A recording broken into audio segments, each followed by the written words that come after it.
Hello friends, welcome to my channel तैयारी exam की। दोस्तों, आज का हमारा टॉपिक है महत्तम समाप्त प्रत्यय HCF।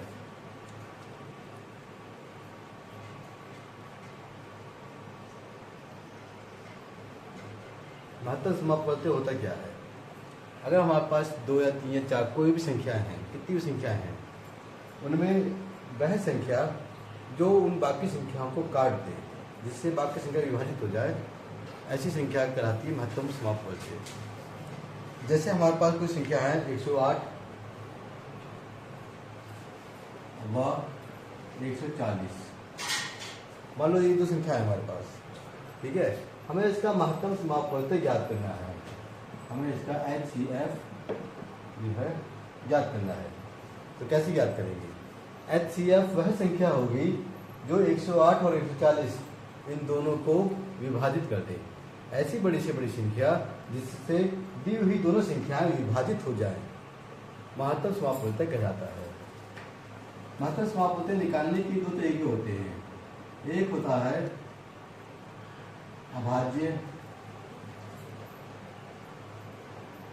गुणनखंड विधि, एक होती है अभाज्य गुणनखंड विधि और दूसरी होती है भागफल विधि। भागफल विधि या भाग विधि। तो अभाज्य गुणनखंड विधि से कैसे करेंगे? पहले हम 108 के फैक्टर करेंगे, गुणनखंड करेंगे।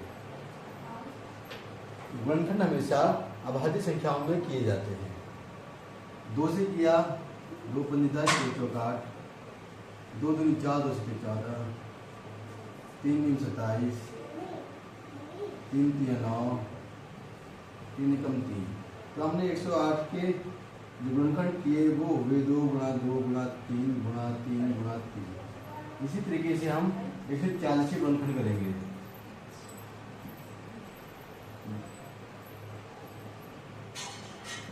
5 से 35, 7 एकम 7।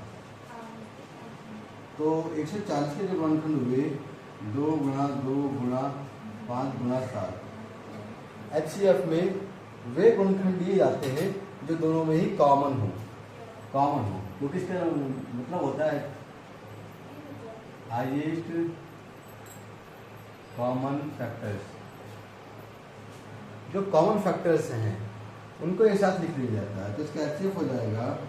इसमें तो कॉमन है, ये 2 कॉमन है, दोनों में है, ये दोनों में कॉमन है। बाकी 3 या 5 कॉमन नहीं है। जो कॉमन हो उसको लिख लिया जाएगा।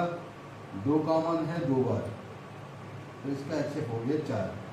अर्थात 4 वह संख्या है जो 108 और 140 इन दोनों को काट रही है। 4 से छोटी 2 काटती है, लेकिन वो बड़ी से बड़ी संख्या हम लेते हैं। और 4 से बड़ी ऐसी कोई संख्या नहीं होगी जो 108 और 140 दोनों को काट दे। इसको हम भागफल विधि से कैसे करेंगे? जो बड़ी संख्या है उसको छोटी संख्या से भाग दिया जाएगा। ठीक, 108 एकम 108, कितना बचा? 32। जो भाग वो शेषफल आया है, शेषफल से भाज्य जो है हमारा भाजक, इसको भाग देंगे। कितनी आ जाएगा? 3 बार। कितना बचा?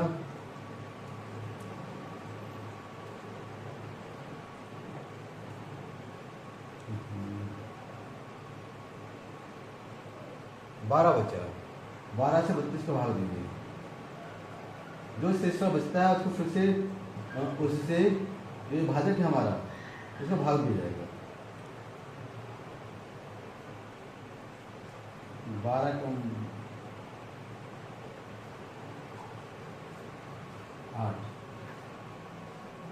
8 से 12 को भाग देंगे। 8 एकम 8, 4 दूनी 8। तो हमारा जो अंतिम भाज्य है 4, यही हमारा मात्सपा हो जाएगा। तो ये 2 तरीके हैं। एक है भागफल विधि, जिसमें हम जो बड़ी संख्या है, ठीक,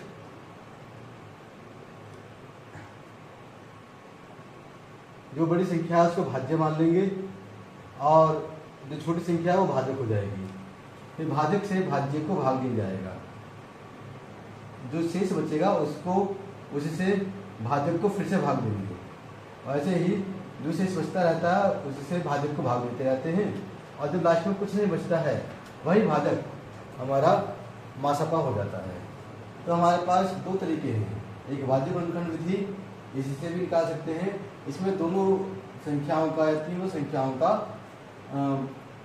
अभाज्य गुणनखंड निकालते हैं। अभाज्य संख्याएं वो संख्या होती हैं जो किसी से ना कटें, जिनके जो केवल एक से कटती हैं और खुद से कटती हैं। तो यहाँ पे जब हम अभाज्य गुणनखंड करते हैं तो केवल अभाज्य संख्या ही लिखी जाती है। दूसरी है भाग विधि। भाग विधि बहुत आसान है, उससे भी HCF निकाला जा सकता है।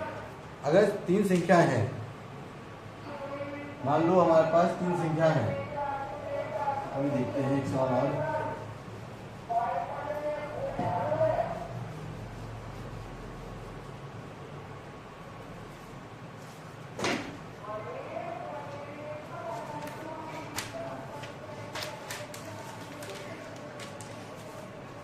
एक 24, 40, 60, 24, 40, 60 हमारे पास तीन संख्या हैं, इनका मासापा निकालना है। मासापा निकालने के लिए दो विधि हैं, हमने बताया। एक है अभाज्य गुणनखंड विधि, जिसमें अभाज्य गुणनखंड किए जाते हैं। तो 24 का अभाज्य गुणनखंड होगा 2 गुणा 2 गुणा 2 गुणा 3। ऐसे ही 40 के अभाज्य गुणनखंड किए जाएंगे।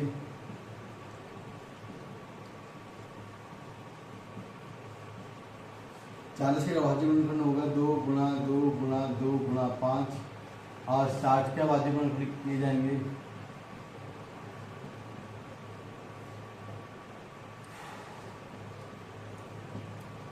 तो 60 के अभाज्य गुणनखंड होगा 2 गुणा 2 गुणा 3 गुणा 5। अब इनमें जो कॉमन है वो इसका HCF हो जाएगा। 1 2 है यहाँ पर तीनों में कॉमन, ये वाला 2 तीनों में कॉमन है, और कोई भी कॉमन नहीं है। तो 24, 40 और 60 इनका जो HCF होगा वो हो जाएगा 2 गुणा 2 मतलब कि 4। तो 4 वह संख्या है जो 24, 40 और 60 तीनों को काट देती है, जब ये तीनों संख्याएं 4 से विभाजित हो जाती हैं। तो अब हम इनका भाग विधि से HCF निकालेंगे। इससे पहले 24 और 40 का मासापा निकाला जाएगा। 24 से कम 24 बचा 16, 24 को भाग देंगे, 16 से कम 16 बचा 8, 8 से 16 को भाग देंगे, 8 दूनी 16। तो हम यहाँ पर देखते हैं 24 और 40 का मासापा है 8। इस मासापा से जो दूसरी संख्या है उसको भाग दिया जाएगा। 8 7 56 बचा 4, 4 से 8 को भाग देंगे, 4 दूनी 8। हम क्या देखते हैं कि जो मासापा बचा है उसको 60 का मासा निकाला हुआ है 4। तो 24, 40 और 60 इनका HCF अगर हम इस विधि से निकालते हैं, भागफल विधि से, तो वो भी 4 ही आता है। तो चाहे भाग विधि से निकाला जाए, ये हमारी भाग विधि है, और या फिर अभाज्य गुणनखंड विधि।